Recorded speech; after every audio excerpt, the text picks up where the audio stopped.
প্রিয় দর্শক, দেশ বা দেশের বাইরে বা বিশ্বের যে কোনো প্রান্তে যে যেখান থেকে আমার এই ভিডিওটি দেখছেন, সবাইকে জানাই শহীদ অ্যাগ্রো ইউটিউব চ্যানেলের পক্ষ থেকে আন্তরিক শুভেচ্ছা ও মোবারকবাদ।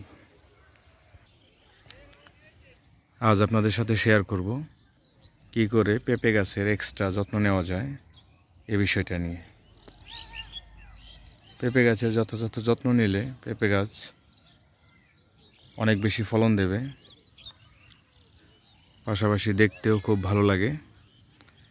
এই জন্য সার, কীটনাশক এসবের পাশাপাশি এক্সট্রা আর কি যত্ন নিলে আরও বেশি পরিপূর্ণ, সুস্থ এবং স্বাস্থ্যতার মধ্যে দিয়ে পেঁপে গাছ বেড়ে উঠতে পারে, সে বিষয় নিয়ে আজকে আলোচনা করব। পেঁপে গাছের এক্সট্রা যত্ন হিসেবে আমরা পেঁপে গাছের গোড়া অনেক বেশি আর্দ্রতা বজায় রাখার জন্য বা ধরে রাখার জন্য পেঁপে গাছের গোড়ায় ব্যবহার করতে পারি এমন শুকনো কচুরিপানা। এমন শুকনো কচুরিপানার দেওয়ার প্রসেসটাই জানাবো আজকে, তো পুরো ভিডিওর জুড়ে সঙ্গেই থাকুন।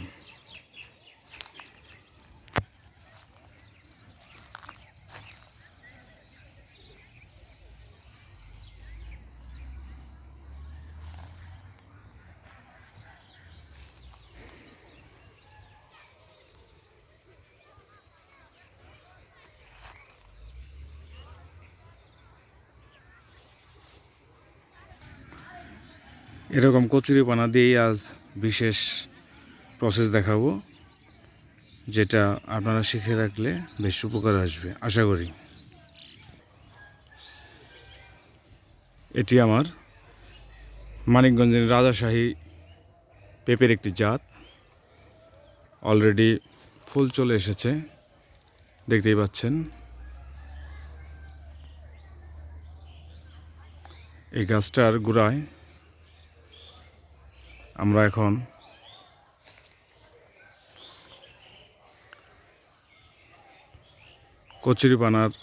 শুকনো কচুরিপানা দিয়ে দিব, যাদের গোড়া আর্দ্রতা থাকে এবং রসালো থাকে, পর্যাপ্ত খাদ্য বা পানি যাতে গাছ গ্রহণ করতে পারে এই জন্য। প্রিয় দর্শক, দেখতেই পাচ্ছেন আমার পেঁপে গাছের গোড়াটা। এখানে আমি ব্যবহার করব শুকনো কচুরিপানা, যাতে পানি ধারণ ক্ষমতা একটু বাড়ে।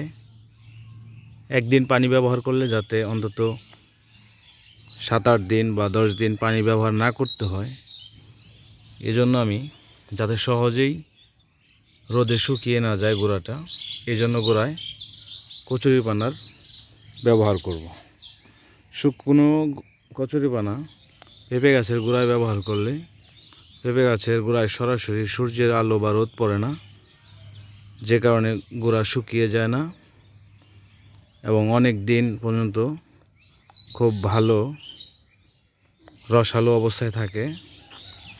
এতে পেঁপে গাছের পানি শোষণের কোনো প্রবলেম হয় না।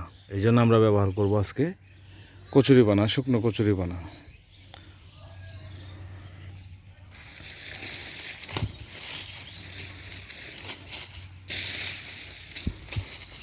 দেখতে থাকুন এবং আপনারাও শিখে রাখুন।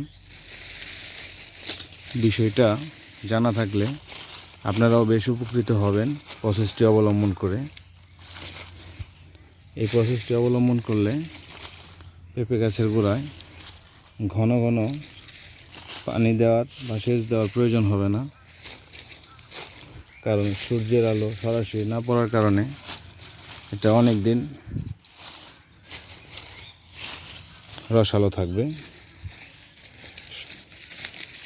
এজন্য আপনারা সকলেই যারা পেঁপে চাষি তারা ব্যবহার করতে পারেন বা এই প্রক্রিয়াটি শুরু করতে পারেন। এটা বেশ ফলপ্রসূ।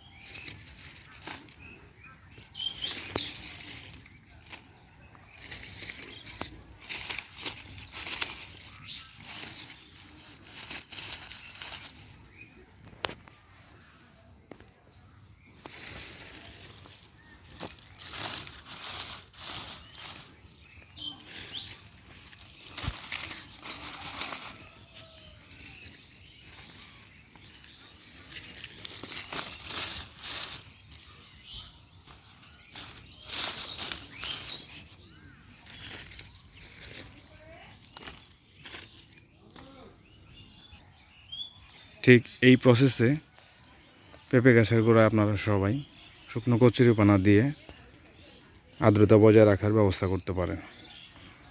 তো আমার চ্যানেলটি সাবস্ক্রাইব করে পাশে থাকার অনুরোধ করছি।